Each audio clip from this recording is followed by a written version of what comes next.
Baik, assalamualaikum warahmatullahi wabarakatuh.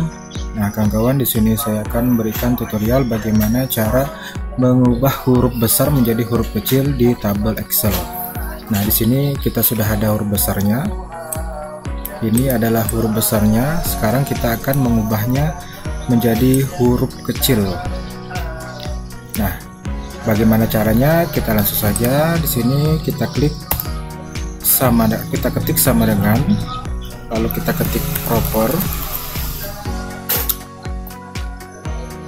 lalu kita blok mangga, lalu kita tekan enter.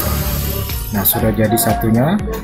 Untuk memperbanyaknya, kita klik mangga ini, lalu double klik di sini ya, double klik. Oke, sudah jadi semuanya. Baik, terima kasih, semoga video ini bermanfaat. Assalamualaikum warahmatullahi wabarakatuh.